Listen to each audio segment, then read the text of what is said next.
Well, what's up, ladies and gentlemen? So, yes, it's night, it's evening, not that late in the evening, and I'm about to go play some golf after working my ass off all day.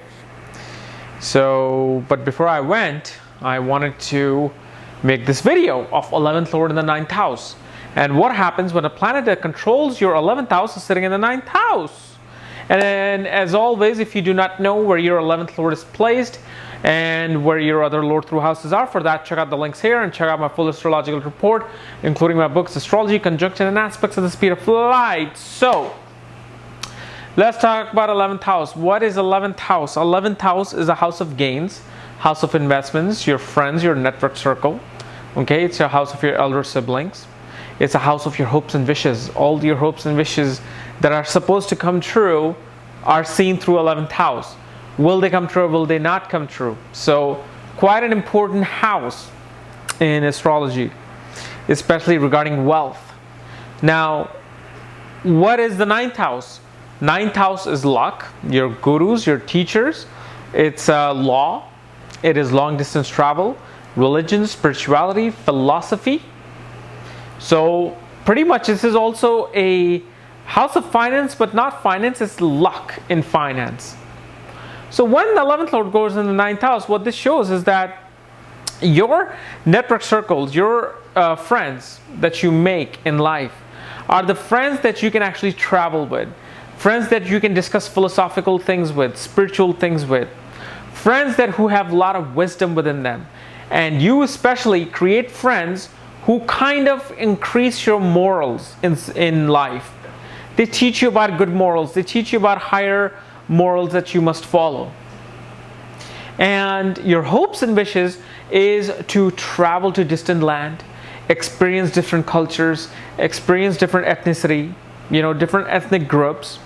And at the same time, your hopes and wishes is to also attain gains through higher education. You're one of those people who wants to attain the highest level of education, and your hopes and wishes is I want to achieve a master's degree or a PhD or a doctorate degree. And over time, these people are able to do that. Because remember, 11th house is an upachya house that grows better with time. So its Lord, sitting in the 9th house, is growing better with time. And this is actually part of a very good Dhan Yoga. 11th Lord in the 2nd house is the number 1 Dhan Yoga. Then 11th Lord in the 9th house perhaps is the 2nd or 3rd, but it's one of the top 3 Dhan Yogas that you may get. And obviously these people find a lot of luck in terms of investing money. A lot of luck in investing in things. Like they'll be the people who will probably invest in penny stocks which go nowhere, and suddenly one company goes from like 35 cents to $20. And they invested maybe like $1,000. Next thing you know, they're making hundreds and thousands of dollars due to that investment. So they found a lot of luck in investments. And also the elder sibling becomes quite a lucky person in your life. Through elder siblings, you're able to gain education, gain higher morals in society. Through help of elder sibling, you're able to travel to foreign lands. So elder sibling and relationship with elder sibling is very much a very dignified, good relationship where elder sibling kind of brings this wisdom in your life. He's your guru or she's your guru. So your elder sister or elder brother is kind of like this teacher and this guru for you. Now, depending upon what planet is controlling the 11th house and goes into the 9th house, things will differentiate from that. So let's discuss all the different planets. So let's say if 11th Lord is controlled by the sign of Leo, which is Sun, and Sun is sitting in the 9th house. What this shows is that your father was a source for your higher morals, higher learning, higher education. Your father also gave you kind of like not just your personality and your self-esteem, but also your ability to have higher goals, higher hopes and wishes. Your father and your elder sibling were this like father figure for you, and they are the ones who kind of told you always follow the law, always do the right thing, always follow the religious deeds, the spiritual deeds. And so through them, through growing up with them, what happens is the kind of friends that you make are all regarding the higher morals of life, higher, deeds of life, which are religious deeds, spiritual deeds, knowledgeable deeds. You always make friends with people who respect and follow the law. And through your network circles, you actually gain through the government. You gain through the king. Perhaps you want to go, if with this position you want a job in the government, tap into your network circle. Ask your elder sibling. You probably never asked him, and you never know your elder sibling knows somebody who is in the government and can help you get an interview, can help you do something. Because even in India, even now, although hopefully it'll change with the new Prime Minister, Narendra Modi, the main man, but right now still you need connections. And so elder sibling can become this connection to gain through the government. So these people can become lawyers as well with this position. And their higher hopes and wishes is to control and have a better law-abiding society. Let's say if Moon controls your 11th house, goes into the 9th house. Well, what this shows is that your mother was a source of your knowledge, source of your learning, your morals, your spiritual morals, your philosophical morals. You have a very emotional connection with your sibling. With the sun, it's more of an ego-based connection. With Moon, it's always an emotional-based connection where you are far more attached to your elder sibling more than anybody else. And your elder sibling, especially a sister, would be acting like a mother to you. And growing up, anytime you needed something, she was there before even the mother. And shows that the mind is always towards attaining higher education, attaining higher morals. But remember, Moon is a kind of planet who really does not like following religious things, strict religious things. Because remember, this is a house ruled by Jupiter originally. And Jupiter is a significator. Jupiter is like this teacher who wants to just teach higher morals. Moon is about emotions. It's about the watery side of life. It's about the spiritual side of life. So these people are far more spiritual than religious. Let's say if Mercury controls your 11th house, goes in the 9th house. What this shows is that your ability to make friends and network circle is all about you gaining higher information from them.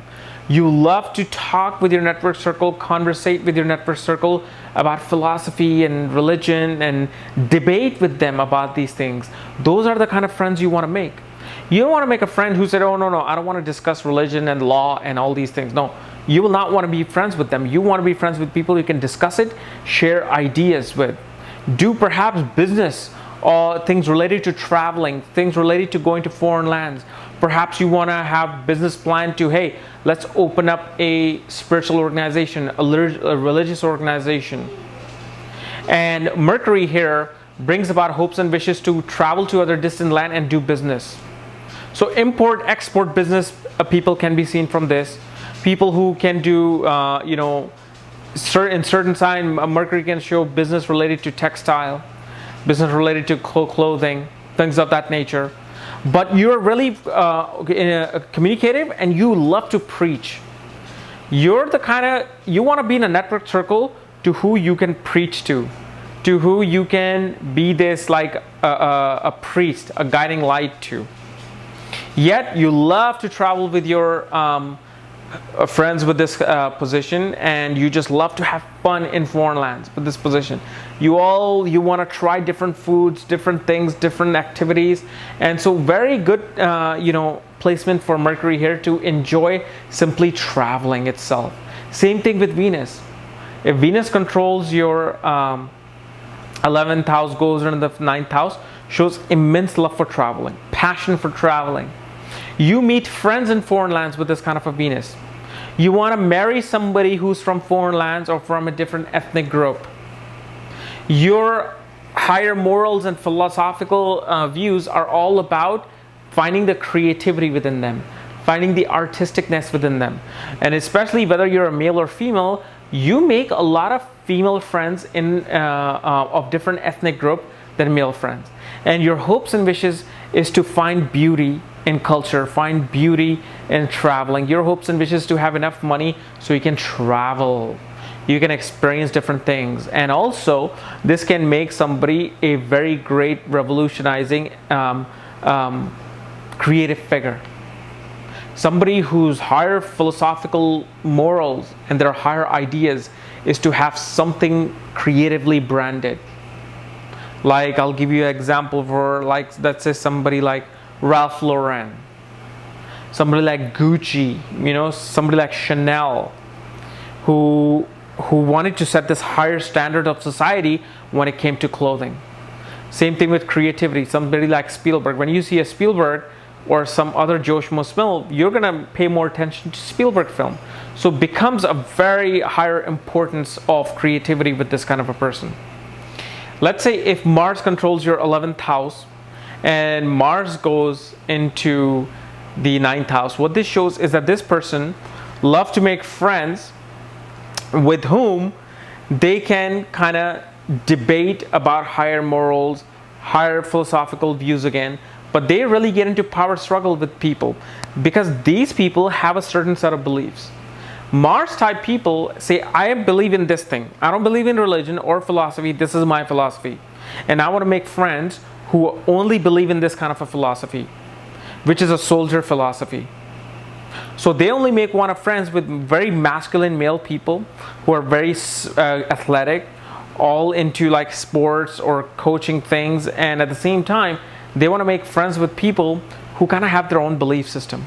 They're like, I'd rather be friends with an agnostic or an atheist than somebody who's very conservative or religious.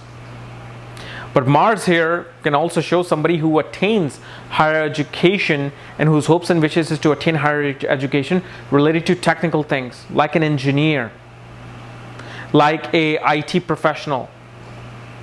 So they want to use their higher morals feels like, or their higher belief system is all about using their technical knowledge to better society. Because again, 9th house is about bettering the society, 11th house is social reform. So Mars wants to do that through technical things. Jupiter rules the 11th house, and Jupiter goes into the 9th house. What this shows is that this person's obviously is going to be very spiritual, very philosophical, but at the same time they have this tremendous love for classical arts, music, and dance. Jupiter here especially hopes and wishes is to experience all kinds of artistic things, all kinds of classical art and music and antiques and everything. And also at the same time they want to be a spiritual leader. They want to attain friendships to whom they can get knowledge through, wisdom through, but at the same time that what they want to do, they want to use that knowledge to spread to everybody else. They want to teach. Their hopes and wishes is to really be very intellectually brilliant out there. They want to know Bhagavad Gita, they want to know Ramayana, they want to know the Bible, they want to know the Quran, so they can discuss this with everybody. They want to know they want to attain the real intelligence. And in finance, they're very lucky if they go to foreign lands and they travel for their business while dealing with finance.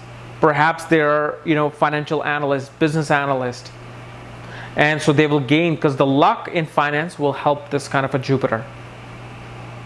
Let's say if Saturn controls your 11th house, Saturn goes into the 9th house, shows you will gain very limited amount of friends, yet friends who are very strict in law, religion, and very conservative, because you yourself are very conservative as a person. You are in a very strict religious environment, and your hope and wishes is to become a leader and a general of that organization.